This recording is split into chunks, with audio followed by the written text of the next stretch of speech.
Sorry, I don't know. I don't know when you have to restart from, but Yeah, I forgot to press record, so that's good. oh really? Yeah, I was like, Oh my God. okay, but it's okay. That's good. It's a good start. Anyway, as I was saying, so yeah, as a Tibetan, how was your? So since you worked when I first met you, you were working for SFT, and we met at the Rubens Museum, and I was wondering how was your experience working with SFT as the director? Well, I was a campaigns director, and then I did that for 2 years in New York, and before that, I was the national director in Canada for 4 years. Yeah, Yeah, it was a very, very kind of a rewarding experience. I learned a lot. I also shared a lot of what I knew how to do. And I would say that it's a steep learning curve.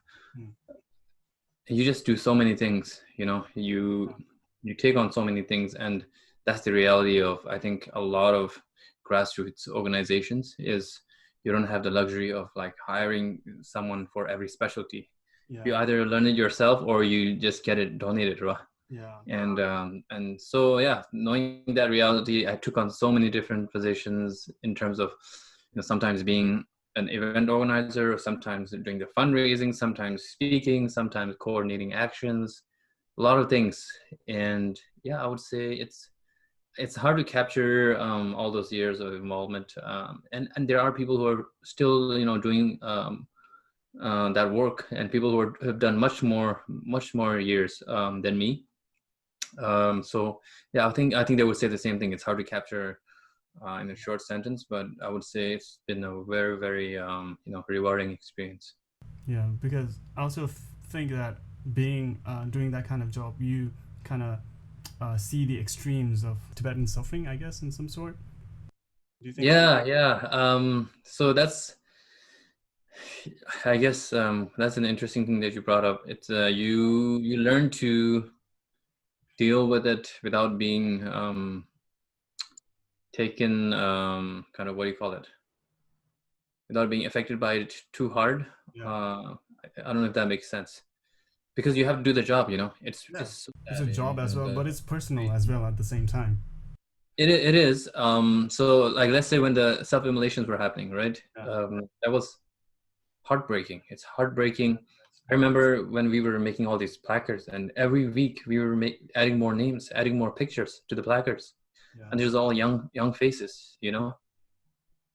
And yeah, I almost had a breakdown moment when yeah, one day we were writing and sticking all these pictures and all these young Tibetans and Tibet supporters who were working with me, and it's like it just became a number. Like, all these people who self-immolated just became a yeah. number, It just and becomes.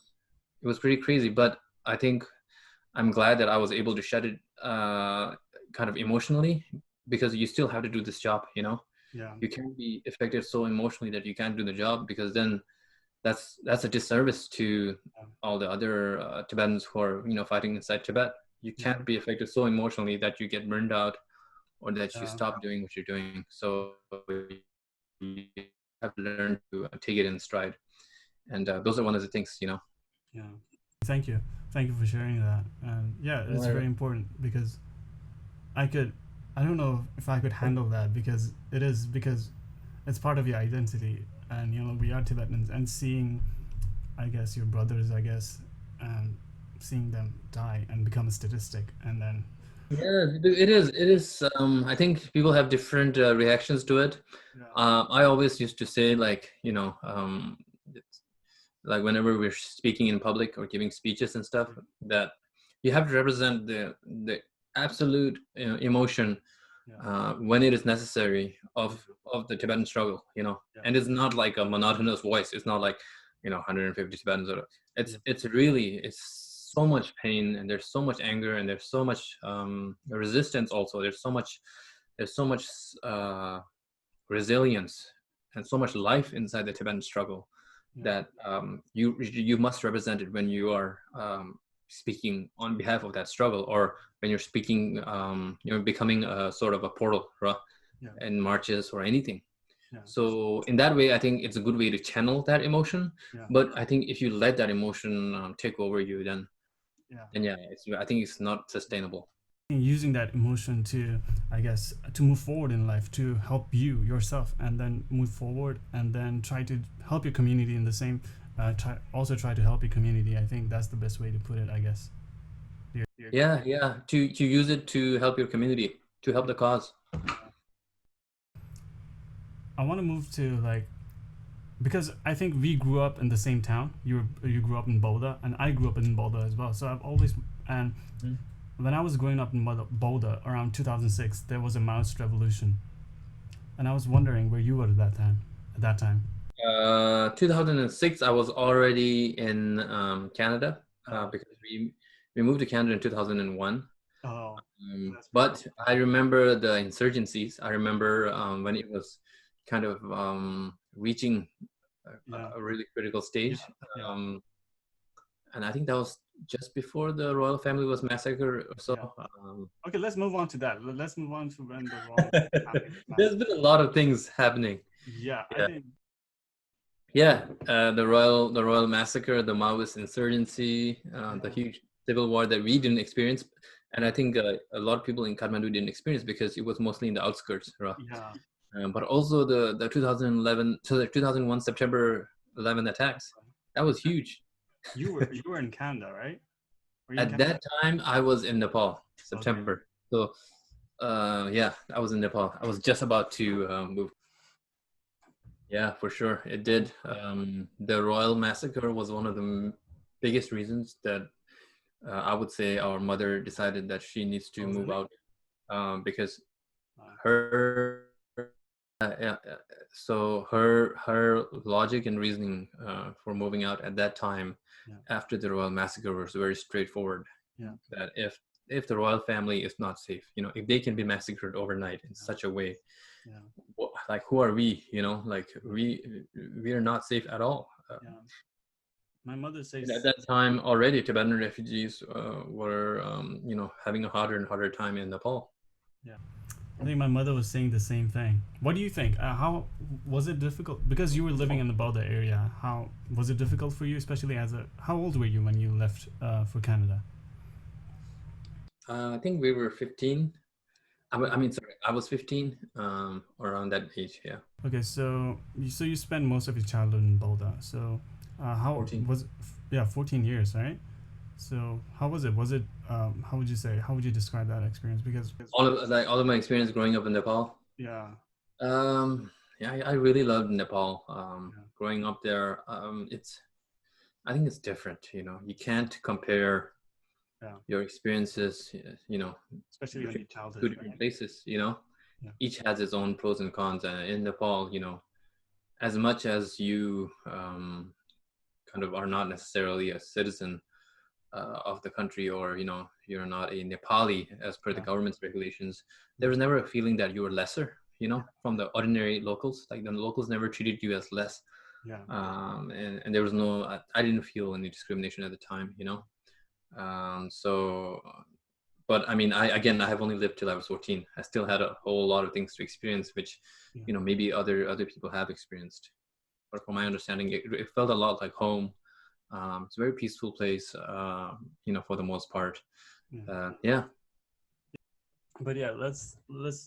So I was gonna ask you about the earthquake, but since you were here during the earthquake, but I guess like, how did you feel about the earthquakes when they were happening in Nepal? Yeah, we the first thing we did was call our relatives in Nepal, because that's one of the first things you think about. I guess anyone, if something's happening somewhere, you think about people who you love, people who are near and dear to you, and we were so relieved that they were fine. And we I was still in SFT Canada at the time, so we organized fundraisers. At that time, Red Cross was doing a matching donation thing, so we raised about $20,000 or so towards relief efforts in Nepal. And I think that was great. We the two Tibetan and Nepalese communities were able to work together at the time, mostly youth, you know. Yeah. I think at that time, one of the funny things, I mean, it was a sad moment for Mhm. sure. But one of the funny things was one one of our co-organizers had invited the Nepalese Consul General Oh. to attend, but this event was co-organized by SFT. Oh. Yeah. Okay. So I guess he didn't know in the beginning, so he accepted the invite, and I was like, wow, he's actually coming. Yeah. And then I think 30 minutes or 30 minutes or an hour before the event, he was like, oh, you can't make it, and we knew exactly why, because this is Students for Free Tibet event. Yeah. Wow, Yeah. I can't believe he was so lazy that he accepted. I think he just didn't check, like, go into the details, and he just accepted. It's a one person. They probably have like one part-time staff working there, aside Yeah. from the consul general. Yeah. It's a very small office. It Yeah, was it is. Yeah. So I mean, you have to think about those things too. As critical as we are about Nepal as a country, it's really infrastructurally very poor. Very It's poor. such Yeah. economically, it's such a small player. Yeah. Exactly. That doesn't mean the potential isn't there, but it's a small player economically. Yeah. It depends on so many countries, Yeah. especially the two large ones next to it. Yeah. So as critical as we are about Nepal, I think sometimes it's just a reality thing. These Yeah. guys, I mean, they can't do a lot. They can't. Yeah. Just look at a couple years ago when India stopped their gasoline. I think they stopped sending petrols and diesels to Nepal, and then it was carnage. People were sitting Yeah. in lines. There was no water. And wow, I can't believe that they did that. And Yeah, people who were exactly. suffering were not the rich ones, who were the poor ones who were suffering. So bringing it back to the earthquake issue that you asked about, a lot of people were shocked at Yeah. how much relief was being spent, and still, it's Yeah, not yeah. enough. Wow. And I think I read somewhere that it was a really brilliant take on it. The earthquake didn't bring Nepal to its knees. Nepal was already on its knees, as a really poor infrastructure economic nation. Yeah. And the earthquake just exposed it. It exposed how many people were in poverty, how many people were hanging by a thread. Yeah. I think When this relief came in, obviously the already poor people still need yeah. the relief. They're not going to be like, we're okay. I think that's a So good point. yeah, it exposed a lot of things, and it was a very sad moment. And I think worldwide we saw a lot of great support and solidarity from so many different people, including the Tibetan community. Yeah. I think Tibetan community and the Nepali community who were abroad, they sent a lot of donations, and that was very critical, I think.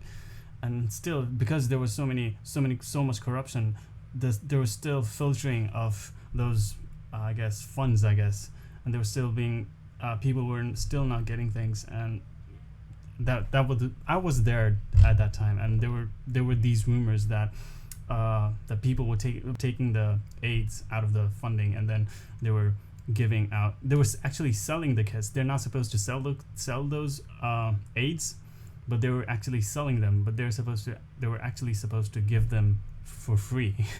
I've heard of some similar stories. Yeah. So when we did the fundraiser, that was one of our challenges, was to actually find a reliable organization to receive it. And we settled on Red Cross because it's like, if they misuse the funds, at least we have somewhere to point to, because Red Cross is all over the world, and they have offices in Canada as well.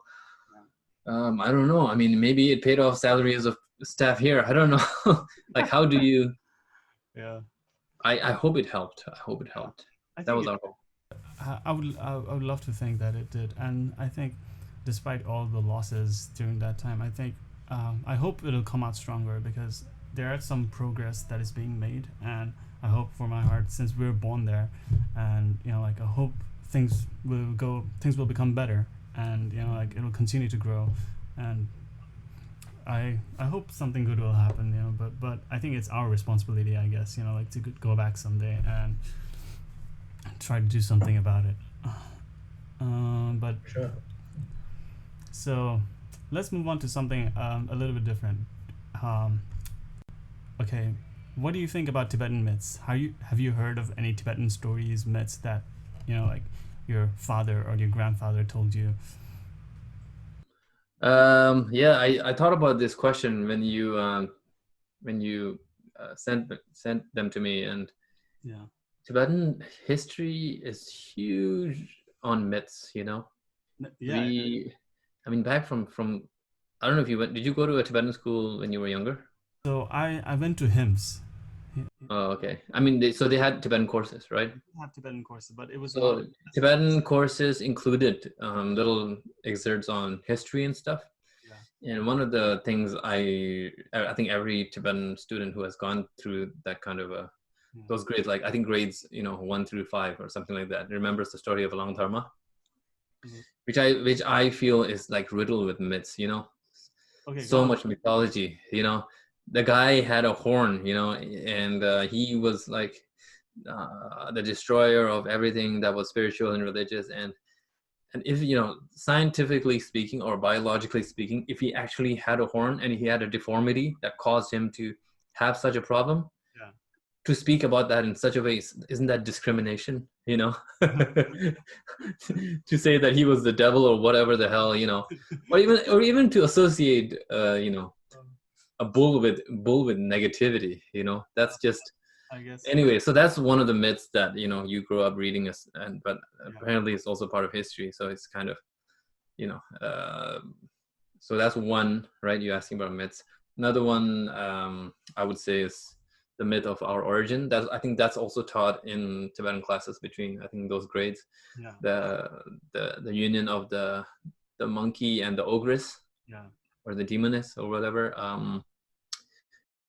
Six people came out of that, and then they formed the first 6 groups of Tibetans that would populate the rest of the earth.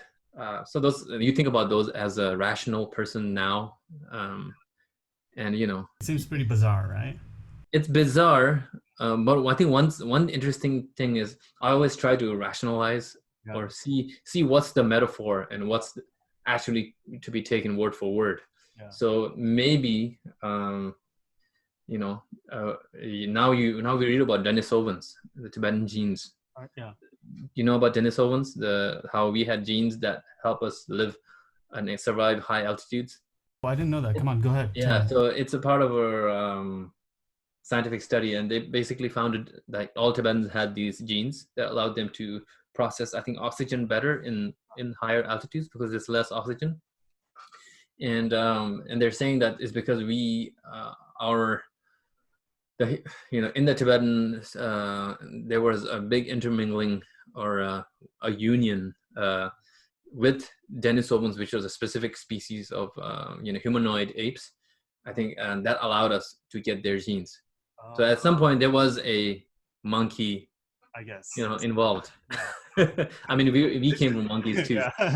But I don't know. Maybe we were the ogress. I don't know. Yeah, Who's we? Maybe we are the Denisovans, right?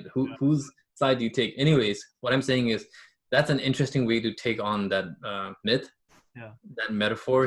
There's some monkey involved, whatever, and that makes us different. Yeah. So there's that. Another myth. I mean, some of these things are ongoing, like Yeah. the idea of the Tibetans, saints, or what you wouldn't call them saints, I guess. Ascetics, Tibetan ascetics, or monks who could fly. Yeah. What do you think about that? That's crazy. I mean, everything in the known universe is affected by gravity, Yeah. including light, right? Yeah. So regardless of the practice, to defy the laws of physics and then to levitate, I mean, all of that is I always try to think rationally. So I always try to think, okay, maybe there was something, something that somehow makes sense that they were able to somehow take flight, or maybe they meant something else. Yeah. Well, those are all the myths that are, I think, mystical. They make Tibet, Exactly. So, what do you think about Guru Rinpoche? Because Guru Rinpoche is like the main that is a very strong figure in Tibetan community, and it is said that he flew from all the way from India to Nepal, and he went to Tibet, and then he killed I guess sort of he defeated all the demons that were in Tibet and then turned them into Tibetan gods, I guess. Yeah, so see, that's another metaphor. Like you can take that as a metaphor and say, Yeah. like there was Bon, religion in Tibet, which is Tibet's indigenous religion, and maybe they consider that as a demonic or Yeah. uneducated or Yeah. what do you call that? Whatever. Pagan ritual, pagan. And he basically, metaphorically, you Yeah. know, uh, changed their minds. He destroyed the demon inside, whatever. So some of these things, maybe you can take them as metaphors. Maybe. I mean, the fact that he was born out of a lotus, I mean, how does animal cell, how does bones and flesh come out of a Yeah, plant that's a cell, very good point. you know? But I think But maybe that means that, he came out of a very, poor upbringing, but somehow like a lotus in the middle of a mud, he that's a did very something good point. special. Yeah. So I'm always thinking that the metaphor is there, but I think a lot of people actually believe that he actually came from a lotus, that his body popped out of a lotus, Yeah. and I think that's missing the metaphor. That's a very good point, because yeah, we Tibetans, especially our older generation, are very religious and really have deep faith in Buddhism, and so they take every word literally, I guess. And then I think you made a very good point about like taking metaphors, and I think that's very important to not take it literally and try to seek for actually try to see something in those stories, and then take those metaphors and try to understand what they actually mean instead of just taking it literally. And I mean, you have to, otherwise it doesn't make sense. You can't come to terms with supernatural things, yeah, and then yeah, and it's like okay, okay, we were so great, at black magic and all those things. If we as a people are so great, like how come we couldn't stop the invasion of the Chinese government, that kind of stuff, right? You obviously you think about these things, like, oh, okay, if our monks or our highest priests from the past could predict the future, why didn't they predict the invasion, uh, so you try to rationalize them and yeah, try to understand them in a different way. I think it helps you come to terms with your history. yeah. Otherwise it's all just a lie. Do you know Yuval Noah Harari? He actually wrote the book *Sapiens*. I think you may have seen it, and it's a very famous book, *Sapiens*. I don't know. Maybe I'll check it out. Very famous book. It was very popular. Even now, it's very popular. But it was last year. It was very popular. But he talks about myths, and he says myths have like ideas ingrained in them. Like they're not just like myths. They have real purpose in society, and how society is shaped by myths and stories. And because he says that's why we have stories within cultures, and because stories carry important lessons, ideas, and then they are transferred through the stories. So next thing, I want to ask you something else. Next thing, so what is the most important thing that you have learned being a Tibetan? I guess most important lesson that you've learned in your life. That's a big question. I'm not that old. But still, we are somewhere. I guess like we are somewhere, and You're trying to say that I'm old enough to have lessons? Let me tell you what I have learned in my long life. It's, I'm still learning.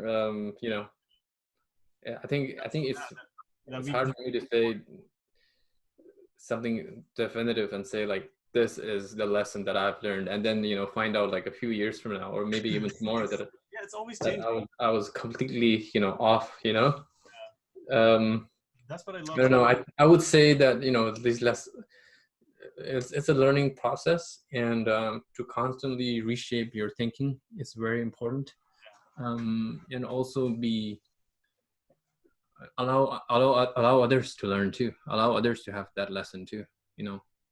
The world is not black and white. Not everyone is set out to do bad things, and not everyone is completely good either. But I think everyone, like His Holiness says, everyone wants to be happy, Yeah. and between those goals of each other's happiness, there are some problems. Yeah. And I think more understanding can solve more of those problems, I hope. Yeah. I don't think anyone wakes up and thinks, I'm such a bad person and I'm going to I want keep doing bad things. Yeah. You know, I don't think nobody is ever the villain of their own story, right? Everyone is, you know, unless you're a psycho, I guess. Yeah. But then you still know that you're a bad person. Yeah. So that's kind of like, anyways, that's a whole different That's a whole. thing. So everyone's trying to be happy. If Yeah. you're, you know, and I think you the world has a lot of problems, a lot of issues. You know, the Tibet issue is, you know, one of the biggest problems that Yes, our Tibetans. generation is handed. Yeah. And now, you know, we have to find ways to help solve this problem while also, you know, Protect. harming the least, or, you know, causing the least damage. I don't know how to say it. So that's, it's an ongoing lesson, you know, and it doesn't end with my life. It doesn't end with the next generation's life. You know, I think humanity in general is just learning lessons and trying to be better along the way. Yeah. Yeah.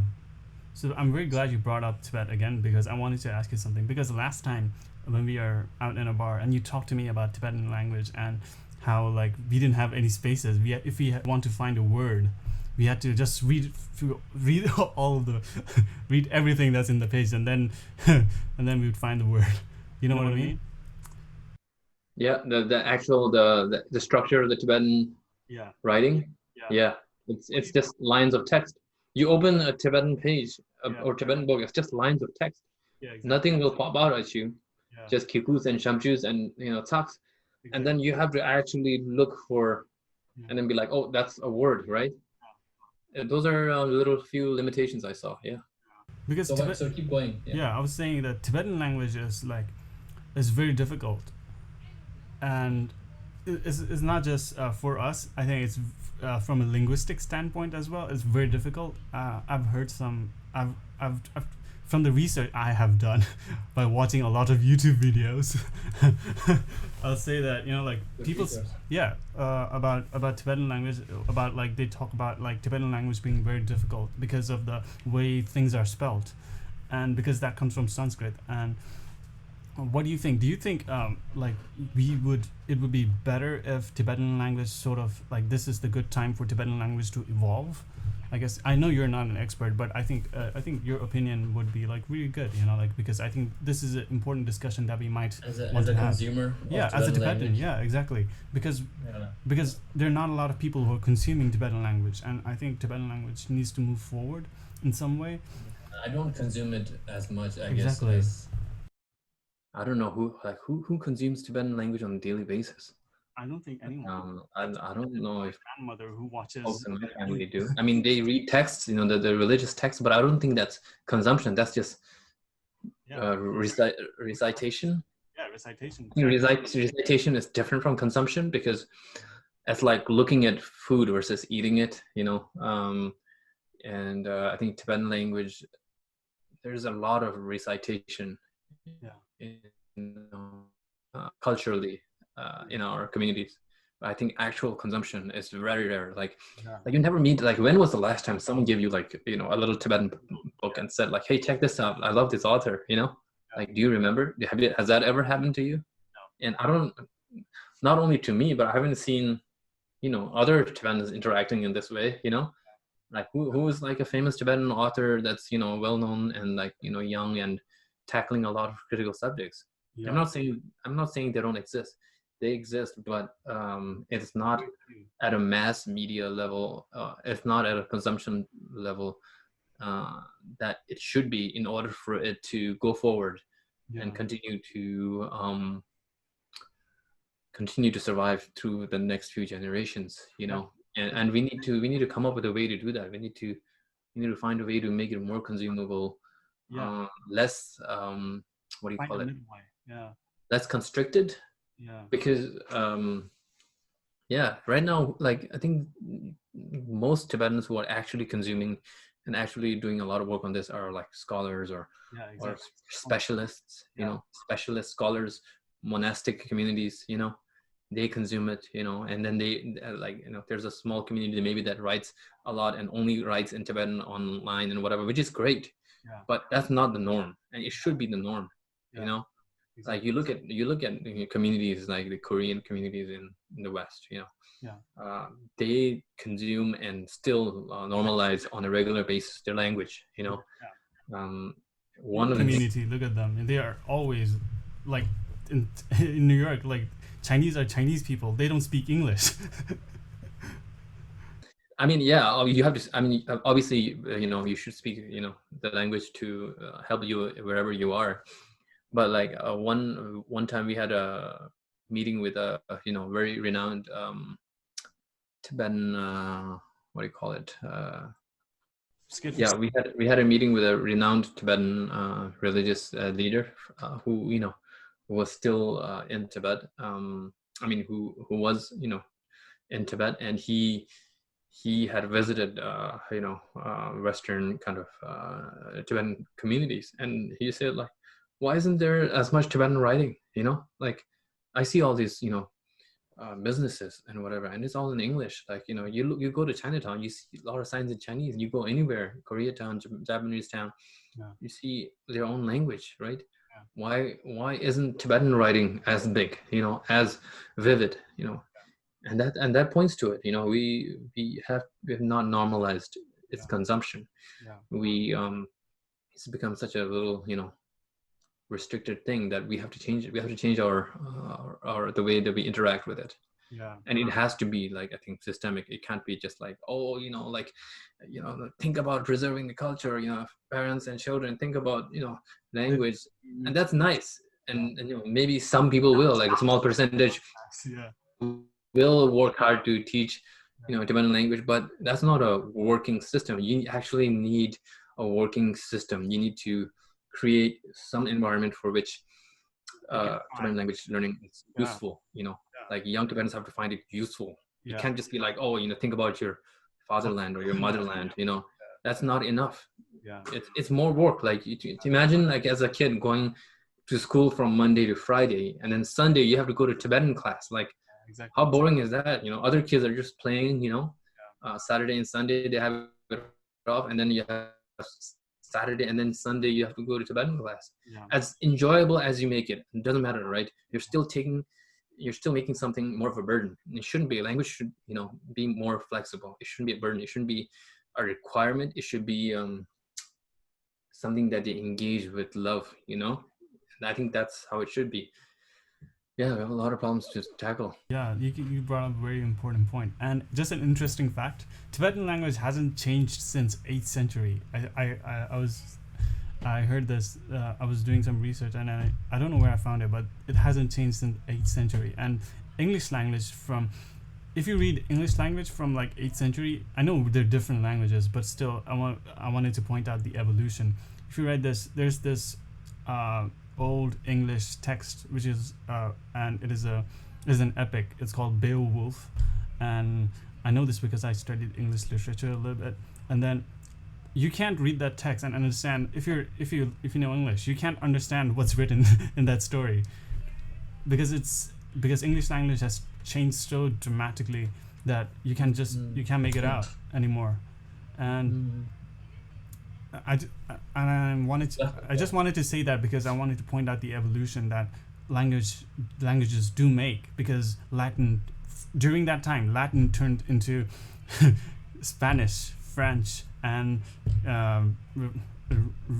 what else is there? I think Romani, I guess. So, but Tibetan language hasn't changed since then. Although although it originated really early, around 6th or 7th century, it still hasn't changed much. And I think it may be about time to think about like trying to, I don't want to say change, but yeah, as you said, like trying to it's time for it to evolve into something. Adapt and evolve. Yeah, because if it doesn't, it'll disappear within a couple generations, and no one will be able to speak Tibetan. It'll be like just another language that's lost in time. Yeah, and it As much as it's nice that people are taking individual efforts, I think there has to be a mass movement for the language. It's not enough to have individual. Yeah, Like because efforts. Yeah, because as a Tibetan, I love being Tibetan, and I love its culture, and I love its language. But sometimes we have to meet halfway. We just can't go all the way, because we have to live our lives as well. Because we are in America. We have to work every day. We have to go to school. We have to go to, just like you said, children have to go to school, and then you have to go on Sunday to study Tibetan class. And you know, I'm what do you call it? I'm critical of those kinds of classes because I don't know if they last. I've known kids. I've seen kids grow up from being like 10 to like 20 in their 20s, you know. Yeah. And I've seen them, and they haven't maintained good what do you call use of the language, you know. I'm sorry to say, it's not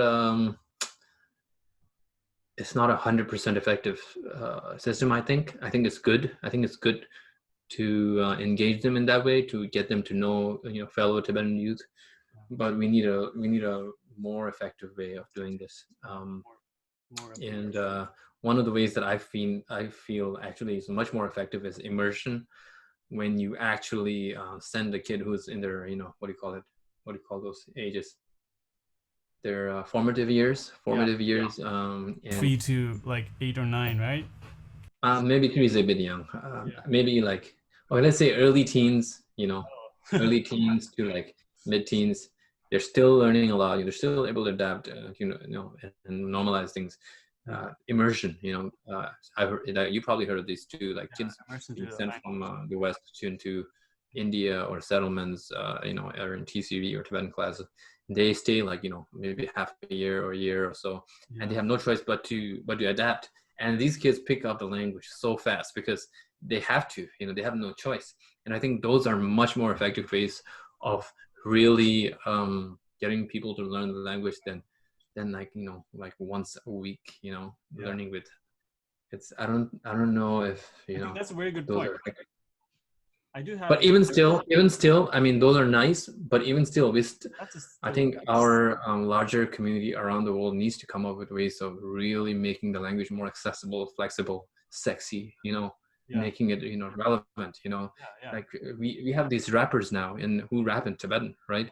I think that's and they're making it cool to recite these Tibetan raps. Do you know of them? Shapale, I've heard Shapale. I was a huge fan. I'm a huge fan. Exactly. Yeah. Shabale, Daosana, and then there's now people like Sunyi, and then like even from Tibet, there's groups like Anaringluk who are I'm very glad. who are creating a new angle of embracing their language, and it's amazing because young people want to sing those songs. Like I mean, I want to mention that female Tibetan rapper too, right? Go ahead. Freddie, what's her name? Subscribe Okay, I will mention it. What? So I was saying subscribe. Wait, let me Google this. I can't believe that it just passed my. Look for her. It's okay. Passed my Tibetan female rapper. What's her name? Oh man. What? Oh yeah, it says your internet connection is unstable, so it's probably Seldon. Yeah, Tenzin Seldon. Tenzin Seldon. Subscribe. Yeah, Seldon. Her raps are really cool, and a lot of young, you know, boys and girls rapped along to her. Right? We have to support and make it viable for them to live off of this, because they're creating more literature. They're creating more accessible literature. They're embracing and making people embrace, especially the young people, embrace the language. That's where we need to go. You know, we don't need to recite as much. We need to actually get people to actually understand what they're, you know, singing along to. Yeah, that's a very good point. Since you said literature, I think people need to write in Tibetan, and I think people need to. Shakespeare like brought up a lot of words in English language, and I think Tibetan could use some. Yeah. I mean, I remember, you know, I feel like an old man talking about his experiences and memories, but I remember one time I was on the street as SFT in Canada. I was canvassing. Canvassing is basically, you know, standing in the street and asking people to sign petitions or asking them to join membership with the organization. And one older lady from Poland, an older Polish lady, came up to me and she's like, I really support your cause. She's like, the Tibetans, you're fighting a righteous cause.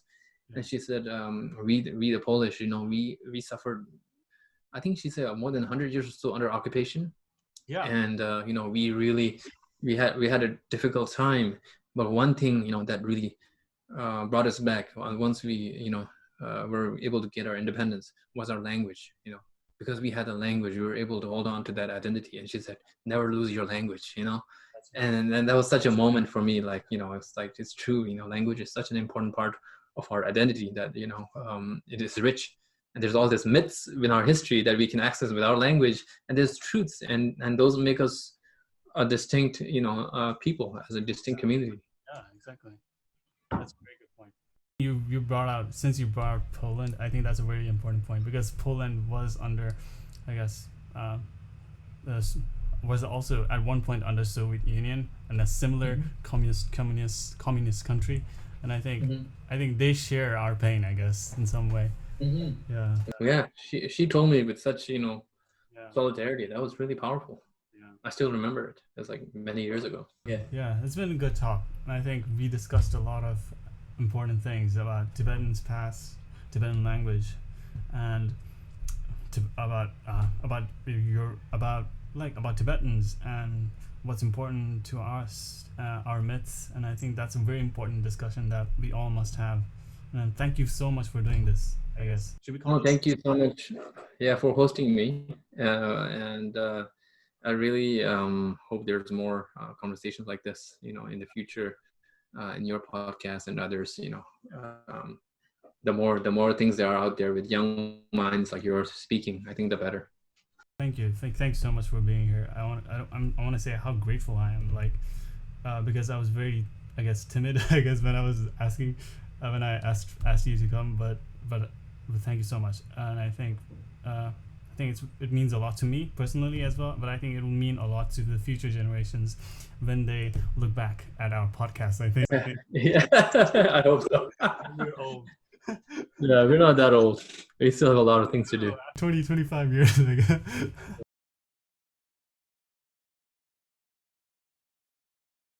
Thanks again. Okay, take care. Take care. That's all. Goodbye. I'll contact.